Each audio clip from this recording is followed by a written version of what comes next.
Praise the lord. అందరికీ దేవుని నామమున వందనాలు. బాగున్నారా? ఈ ఉదయకాల సమయంలో దేవుడు మనతో మాట్లాడుతున్న మాట కీర్తన గ్రంథం 91వ అధ్యాయం 3వ వచనంలో మనం చూడగలిగితే, ఆయన నిన్ను విడిపించును.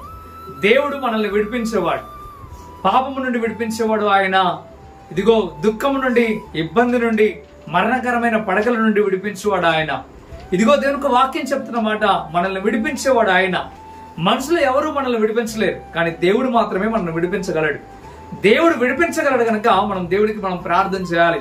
ఆపత్కాల సమయంలో మనల్ని రక్షించగలిగిన వాడు, మనల్ని విడిపించగలిగిన వాడు ఆయనే గనక మనకు ఆయన ప్రార్థించే వారిగా మనం ఉండాలి. బైబిల్లో ఈ రీతిగా రాయబడుతూ ఉంది. యాకోబు రాసిన పత్రిక 5వ అధ్యాయంలో మనం చూడగలిగితే, నీకు శ్రమ సంభవించినా అయితే నువ్వు ప్రార్థన చేయండి అన్నాడు. శ్రమల్లో తోడుగా ఉండి నడిపించి మనల్ని విడిపించగలిగిన సమర్థుడు ఆయన. ప్రియమైన దేవులారా, ఈ దినమున తేటగా దేవుడు చెప్తా ఉన్నాడు, నువ్వు దేనిలో చిక్కుబడి ఉన్నావో నీకు బాగా తెలుసు. పాపంలో చిక్కుబడి ఉన్నావా? ఇదిగో అనేకమైన వ్యసనాల్లో చిక్కుబడి ఉన్నావా? అయితే నిన్ను విడిపించగలడు, నిన్ను విడిపించి రక్షించగలడు గనక నీవు దేవునికి ప్రార్థన చేసే వ్యక్తిగా, దేవుని యందు విశ్వాసం ఉంచే వ్యక్తిగా నువ్వు ఉండగలిగితే దేవుని ఉన్నతమైన స్థితికి మారుస్తాడు. ప్రియమైన దేవులారా, ఈ దినమున ఈ క్షణమున బాగా ఆలోచించండి. విడిపించగలిగిన వారు భూమి మీద ఎవరు లేరు. కన్న తల్లి గాని, తండ్రి గాని, తోబుట్టువులు గాని, స్నేహితులు గాని, నానేవారు గాని, కట్టుకున్న వాళ్ళు గాని ఎవరు విడిపించలేరు. గాని సర్వోన్నతుడైన దేవుడు మాత్రమే ఆయన విడిపించగలడు. మానవుడికి లోకానికి వచ్చి రక్తం కాచి మనల్ని పరిశుద్ధులుగా మార్చాలని, పాపం నుండి మనల్ని విడిపించి ఆయన పరిశుద్ధులుగా మార్చాడు. ఒకసారి ఆలోచించు, నిన్ను విడిపించగలిగేది ఆయనే అని తెలుసుకొని నువ్వు దేవునితో ఒక మాట చెప్పు, ప్రభా ఈ యొక్క సమస్యలో నేను ఉన్నాను, నన్ను విడిపించండి. అయ్యా నేను పాపంలో ఉన్నాను, నన్ను విడిపించండి. ఈ వ్యసనంలో ఉన్నాను, నన్ను విడిపించండి. అయ్యా నేను అనుకోని దౌర్భాగ్యమైన పరిస్థితిలో నేను ఉన్నాను, నన్ను విడిపించండి అని నువ్వు దేవుని సన్నిధిలో ఎప్పుడైతే ప్రార్థన చేస్తావో దేవుడు తప్పక నేను విడిపిస్తాడు. నీ కొరకు ప్రార్థన చేస్తా ఉన్నాను, నువ్వు విడిపించబడాలని నీవు కూడా విశ్వాసం ఉండినట్లయితే ప్రార్థనలోకి భవించు.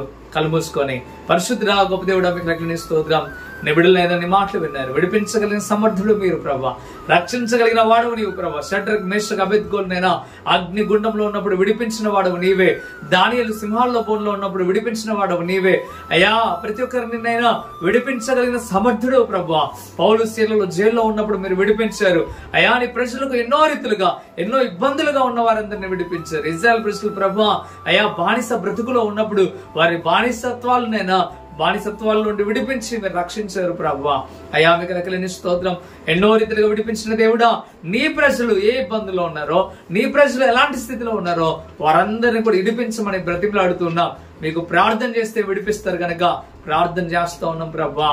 మీరు తప్పుకొని బిడ్డలకు మేలు చేయమని, ఎవరైతే విశ్వాసంతో నమ్మకంతో ప్రార్థనలు ఎక్కిపోయిస్తా ఉన్నారో వారందరినీ దీవించమని యేసే నామములో మిక్కిలి బతిమలాడి వేడుకుంటున్నాము తండ్రి. ఆమేన్, ఆమేన్. మంచిది ప్రియమైన బిడ్డలారా, ఈ మాటల చేత మీరు బలపరచబడినట్లయితే తప్పక వీడియోని లైక్ చేయండి, అనేకులకు షేర్ చేయండి. మీరు షేర్ చేయడం ద్వారా సువార్త ప్రకటించిన వారు అవుతారు, అందరిని మీరు బలపరిచిన వారు అవుతారు. ప్రభు మిమ్మలను, మీ కుటుంబాలను దీవించి ఆశీర్వదించును గాక. ఆమేన్. Praise lord.